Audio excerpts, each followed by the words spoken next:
Oigan esto, la Superintendencia de Transporte ordenó la suspensión preventiva de 23 centros de enseñanza automovilística por reportar ante el RUNT información de clases que eran dictadas, escuchen bien, por instructores fallecidos. Gigi, entre las escuelas de enseñanza suspendidas se encuentran varias ubicadas en la región, una en Nariño, una en Chocó y una más en el Valle del Cauca. Y para saber qué implica esta decisión, saludamos a Aida Lucy Ospinas, la superintendente de transporte. Gracias por conectarse, superintendente.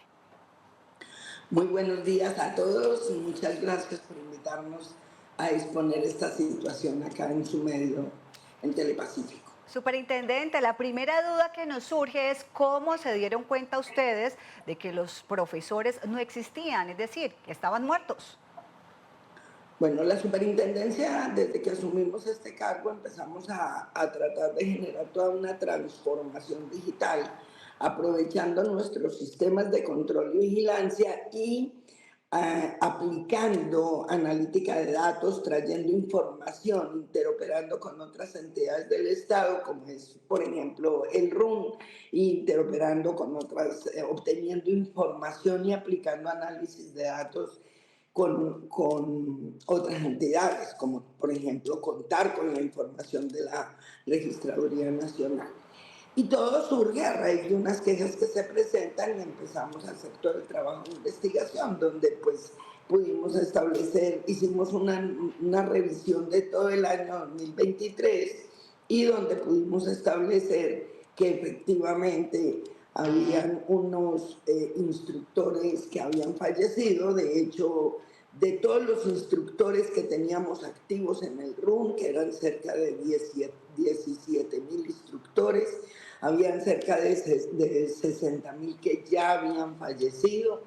De esos que ya habían fallecido empezamos a revisar uno a uno, perdón, 6,000 de 17,000, 6,000 habían fallecido. De esos 6,000 que ya habían fallecido, empezamos a mirar pues desde cuando fallecieron, la fecha de su fallecimiento, si habían algunos reportes, qué habría podido suceder.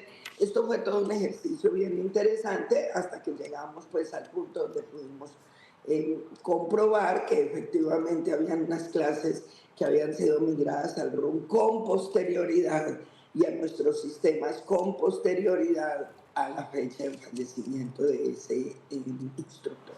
Superintendente, entonces, ¿quién le dio clase a todas esas personas y qué va a pasar con los que obtuvieron su licencia de conducir allí en esos centros suspendidos?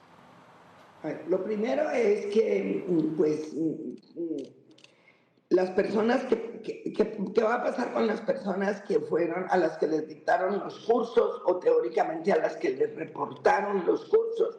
Pues tenemos que hacer todavía un análisis mucho más detallado sobre cuál es el nivel de responsabilidad que le podamos imputar a esos estudiantes.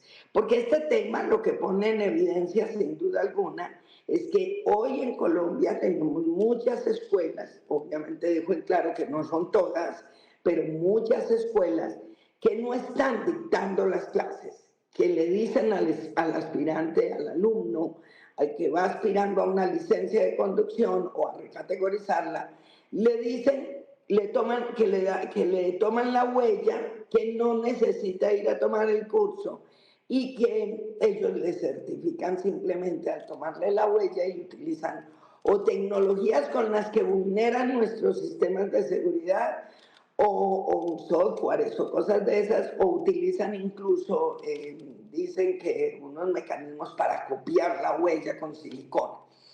Entonces, aquí tenemos que llegar hacia esas personas a las que les reportaron las clases para poder establecer si esas personas tuvieron responsabilidad.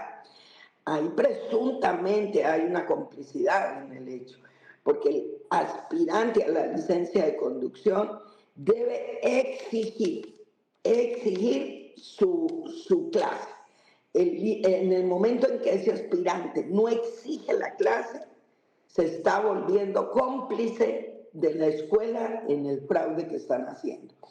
Entonces, tenemos que entrar a detallar ello, a trabajar en ese sentido y pues ese es un trabajo todavía incluso que creemos, donde tenemos que presentar las denuncias ante la Fiscalía y que sea la Fiscalía General de la Nación la que, con el poder de investigación que ellos tienen, puedan avanzar en determinar esos grados de responsabilidad Bien. de estos actividades. Superintendente de Transporte, Aida Lucio Espina, queremos despedirla con lo siguiente. Sabemos que son decenas las investigaciones que se adelantan, pero no solo por instructores, sino por otras irregularidades. ¿Qué cosas se han encontrado ustedes y por qué la gente prefiere ir a municipios pequeños a diligenciar o hacer ese trámite de la licencia de conducción? ¿Qué pasa? ¿Ya es más fácil? Yo creo que hay muchos factores, pero sí, en esencia todos los fraudes son alrededor de que no dictan la clase, que no cumplen con la obligación de dictar la clase y que la migran a través de diferentes mecanismos de fraude. Pues aquí gravísimo que habían unos que incluso ya han fallecido, pero aquí también vamos a investigar a los instructores. ¿Y qué nos pasa en los municipios donde tiende la gente a ir más a sacar la licencia y hacer el trámite, en que muchas veces pues es donde más les facilitan hacer este tipo de incurrir en conductas que no son regulares, que son irregulares, y donde les facilitan hacer el trámite sin tener que hacer y tomar el curso, que es lo que necesitamos que hagan. Porque como lo decimos en todos los escenarios, esto es vital para la seguridad vial en nuestro país. Hoy tenemos cantidad de motociclistas que se están matando en las vías porque ni siquiera hacen un curso de aprendizaje para que por lo menos conozcan las señales de tránsito, conozcan cómo debe ser el comportamiento como conductores. Entonces muchas veces en algunas ciudades ya van montando sistemas un poco más estrictos y más rigurosos en el proceso interno de cada una de las empresas y buscan de pronto municipios pequeños, pero aquí le voy a decir que el tema no se vuelve un problema de municipios pequeños o grandes. Tengo ciudades como Medellín, tengo ciudades como Bogotá, varias escuelas en Bogotá, varias escuelas en Medellín, varias escuelas en ciudades capitales. O sea que es un tema que no es únicamente de municipios pequeños. Es Aida Lucio Espina, Superintendente de Transporte. Muchísimas gracias por conectarse. Feliz resto de día. Gracias a ustedes y que tengan un buen día. Un abrazo.